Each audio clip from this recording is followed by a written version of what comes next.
Hey, what is going on, everybody? Welcome to Upkick MMA, episode 337. I'm Brendan. All right, Bellator 300. I'm a Brent Primus versus Usman Nurmagomedov, Cris Cyborg, Zingano, and Ilima-Lei Macfarlane versus Liz Carmouche. We're going to cover all those fights here. Timestamps are down below if you're looking for a specific fight breakdown. Subscribe to the channel so you know the next video is coming out. Let's start talking about this snooze fest.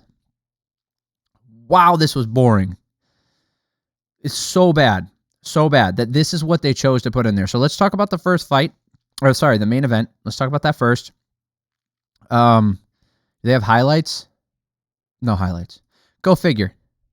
I'm pretty sure they don't have highlights on. They don't even have highlights on their Instagram page. This is how boring that fight was. There's no highlights even on their Instagram page. They don't have any video. They didn't take the time. Dude, looking for highlight pictures from this is the reason it's not in the thumbnail. Looking for highlight pictures from this fight, non-existent. They don't exist. Nobody gave a crap. Nobody cared.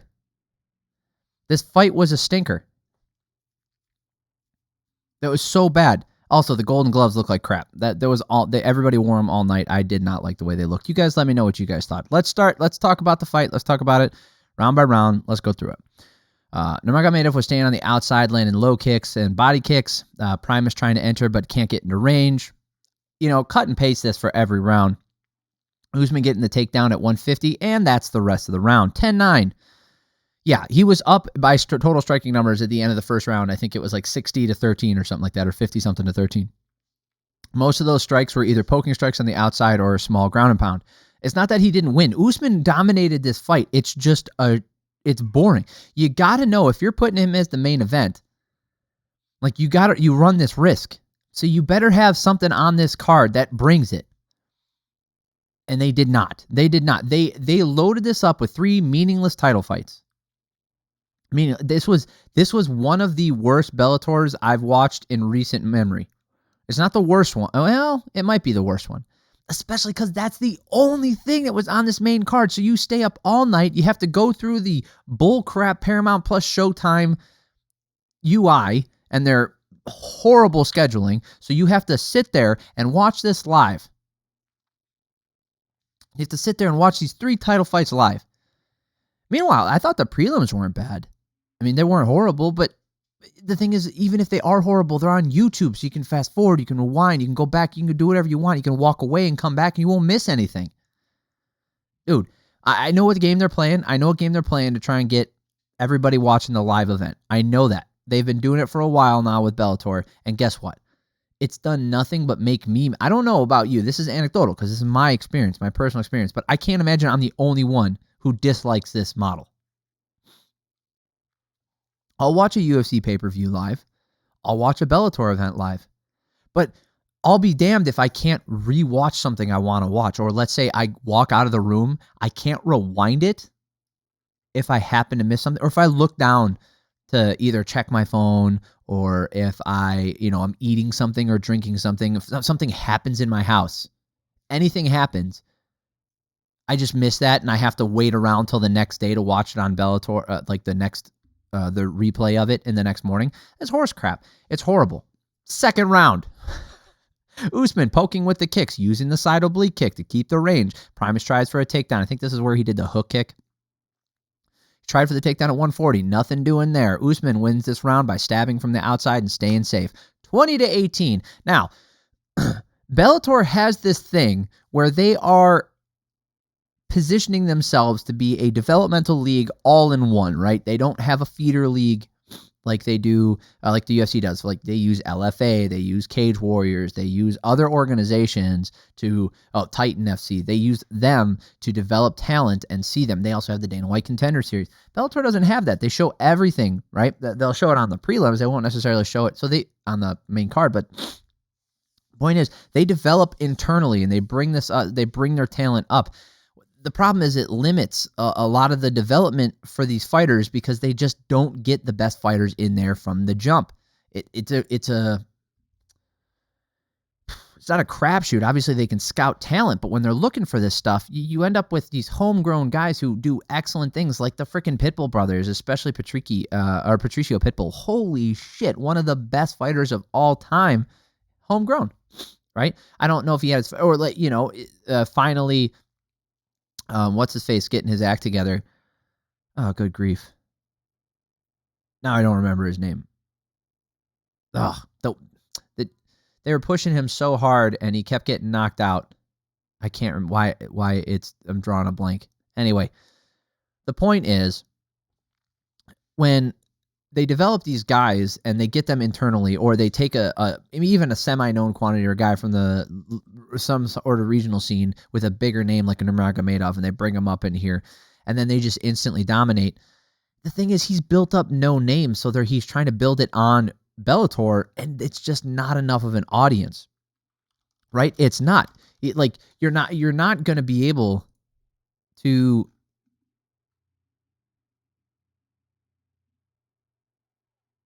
Aaron Pico was his name. Sorry, it was going to bug me. You're not gonna get people flocking over to see Usman Nurmagomedov beat up some guys that nobody else knows, because it's not the same. Like, unless he's fighting someone who just recently got out of the UFC, who has a big name, or an Olympian or something, he's just not going to get the notoriety that he needs to bring people in here. Round 3. I guess this is the format. We're just going to bitch about random stuff after each round, because there's not much to talk about in the fight, I'll tell you. Usman with the low kicks and the body kicks. Anytime Primus enters, Usman backs up and off to the side. Beautiful exits from him, staying safe on the outside, picking him apart, right hook, or just avoiding everything. Crowd booing yet again during the Usman fight as the commentary team runs interference for him to say it's not boring. 30-27. Now, you can appreciate what you want to about this fight. I like high-level MMA. I like high-level striking. Don't try and convince me that this wasn't boring. It was boring. Now, it takes 2 to tango, as they say, right? Sometimes 3. And Primus just, he wasn't wading into the fire and just blindly rushing in to get punched in the face. Like, he would try and find a way in. It wouldn't work. He would try and give her a takedown. It wouldn't work. He would try to do all these things. It wouldn't work. So part of it's on him. Part of it's on Nurmagomedov. Nurmagomedov never pressed the issue. He would get to an advantageous position and he would stay safe. He would land a couple shots, but never really putting himself out there. Just staying safe as a champion. That's not going to get people to watch Bellator. That's not going to get people to come over here. Now, your commentary team can say whatever they want, but nobody's gonna watch this stuff willingly just because John McCarthy says, "Oh, trust me, what he's doing out there is impressive." It's not that it's not impressive. It is. The ability to not get hit and hit somebody is impressive. But if you don't show up and go for a finish or actively just demolish a guy, because he didn't. He damaged him slow and steady throughout all 5 rounds. And again, it's not even Usman's fault that this is happening. It's the main event. It was the Bellator 300, and leading up to this, we had 2 stinkers. So he really needed to save the card, and that just wasn't on his mind. 30-27 going into the 4th round. Let's go. Kicks on the outside yet again. Usman pushes him to the cage, goes for the trip, but Primus grabs the fence. Jason Herzog pulls them back to the fence, says, "Hey, you grab the fence. That's a foul. You lose position because of that. You're going right back to where you were." I love it. I love when that happens. If you're not going to take the point immediately, at least put them back in the position and punish them. Why is this the fucking fight that they decided to do that on? Huh? Jason, tell your fellow compadres. Do that all the time. This one, you could have waited one more fight. You could have waited one more fight, because seeing, whatever was left, 3 more minutes of them on the ground or 2.5 more minutes of them on the ground, I could have done without of. Right? So maybe sit on your hands just a little bit and let this one go. Me, the one who was always telling people to take points away, I'm being facetious. Like, I really do appreciate the fact that he did that, and I hope that carries through going forward. I hope more referees do that. In fact, all referees should do that all the time, every time. And there is no question about it. Position or points. There is nothing about that. Or no 2 ways about it. Position or points. You do one of the 2. 40-36. Going into the 5th round here, I think I wrote 16 Z's. More of the same. He got the takedown at 150, and that's the rest of the fight, 50-45. So far as the main event goes, this is not the one I would hang my hat on. I didn't predict, like in my head, I didn't think this was going to be a great fight. And guess what? You know what? I'm going to watch it anyway. I'm going to watch I watched all of the fights for Bellator 300. So you're not going to scare me off by putting up a stinker. What you're going to do is you're going to make it so people don't want to watch your shit. I'm a dedicated fan of MMA, so I'll watch most stuff. If something interesting is going on, like I'll watch, if Bellator, UFC, and some other organizations or big boxing isn't on, I'll go watch some Cage Warriors, right? I'll watch some Titan FC. I'll watch something else. Like I watch a ton of MMA. You're not going to scare me off with these boring fights, but you're going to scare off everybody else. Imagine this. Somebody invited their friends over to their house to watch this. It invariably had to have happened, right? Somebody invited their friends over, and either they have a vague experience with MMA or this was their first MMA experience. And yeah, there was a UFC card on earlier in the day, so maybe they watched that too. But this is what they watched. Do you think they would come back after this? Would you have come back? Would you? If this was your experience? I'll tell you, the first real event that I went to go see, just like, it wasn't in person. We went to I talk about this a lot, but it was Randy Couture versus Tim Sylvia. It hooked me for life. Whether different points in my life, I was either a vague fan or a hardcore fan, but I've always been paying attention to MMA since that moment because of that fight. That card was a banger. The emotion was crazy. I got none of that from this card. None of it. Let's talk about another stinker. All right, Cris Cyborg taking on Cat Zingano. This one does have highlights. Should we show them it, folks? Fails on the takedown. Pop, pop, pop, pop, pop. That's the end of it. Okay, Zingano over-circling, puts herself against the cage. Right? This is the thing. I don't know if I like to call it like happy feet, right? She's got happy feet. She keeps circling. When she doesn't need to, she's over-circling. And yeah, she's circling to the correct side, the weak side of Cyborg, but she overdoes it and then puts herself closer to the cage and basically cuts the cage off from herself.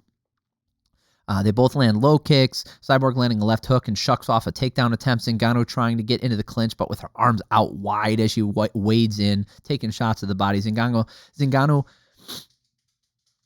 fails on the takedown, takes a bunch of right hands. Cyborg able to walk her down, not afraid of anything that's coming back at her. Cyborg landing another right hand. Zingano failing on another takedown, and hammer fist gets the finish. That's what we just saw. Cyborg goes over to talk to her after, and Zingano shrugging her off, saying she doesn't want to be friends with all the shit that Cyborg did leading up to the fight, including, she basically said, you basically stalked me, right? She was not necessarily doxing her, but she's giving out her information, saying where is she all the time, and whether that's right or wrong from did Zingano actively avoid this fight, or was Bellator saving this for Bellator 300? So now Cyborg is just out there talking shit and making a big stink over Zingano not fighting. Zingano is just leave me alone. And now Cyborg's oh, let's be friends, whatever. No, thanks. So Cyborg gets the TKO finish. Ilima-Lei Macfarlane versus Liz Carmouche. Again, I like Liz Carmouche, but this was not a good one to put on the card. Again, you got to think ahead of time, Bellator, with your planning. This was horrible. Plus, Macfarlane missed weight by 3 pounds, and then John McCarthy gives her a pass. Listen, I know there's a lot of stuff going on in Hawaii, and she's been a part of the relief effort. And I get all that, and I'm sure she's hurting, and she's doing a lot of good things for the community. I'm not saying that that's not good. That's fantastic.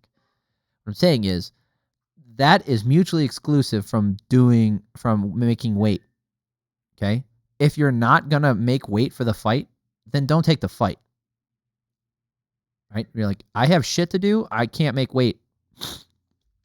But anyway, she missed weight by 3 pounds. Really nothing of note for the first half of the first round. This fight was really bad. I think Macfarlane landed 2 punches in the first round, so I had her up 10-9. Second round, Macfarlane entering in, and Carmouche landing some counter hooks. Macfarlane landing a low kick, but Liz counters with a hard left hand. Liz countering with a nice low kick. Carmouche landing the better shots in the second round, especially with the low kicks. That does add up. 19-19. Third round, they exchange low kicks. Carmouche landing low kicks as Macfarlane enters, and she collapses. This was the first time she fell due to the leg kicks. Leg kicks with Liz win that round for Liz, 29-28. Macfarlane is still being aggressive, but lunges in and doesn't land with those sloppy punches. She's not a good striker. Liz knocks her down with the leg kicks, and again, her lead leg is toast. Macfarlane's chasing her down, swinging but missing big. Carmouche pretty much only throwing low kicks at this point, and it's working. 39-37. Last round here, Macfarlane rushes in and takes one kick to the lead leg, and she is donezo. He just rushes in here, just... Oh, yeah, this is more of this round. Pop. Kicks her right in the leg. Son of a monkey. We'll watch it again. Sorry about that. Yeah, so she kicks her in the leg, and that's the end of it. It's not the most exciting thing that's happened, but whoop, and she's done. She's had knee problems in the past. Anyway, that is it. Yeah. Let me know what you guys thought. Did you guys even watch this card? I'm going to be honest. If you didn't, don't go watch it. If you're just here for the news or whatever, thank you. I appreciate you. Subscribe to the channel. That way you know the next video is coming. I'll cover the prelims in the next video. I appreciate you for stopping by. This was a stinker. Do not go watch this one. Love you guys. Have an amazing week.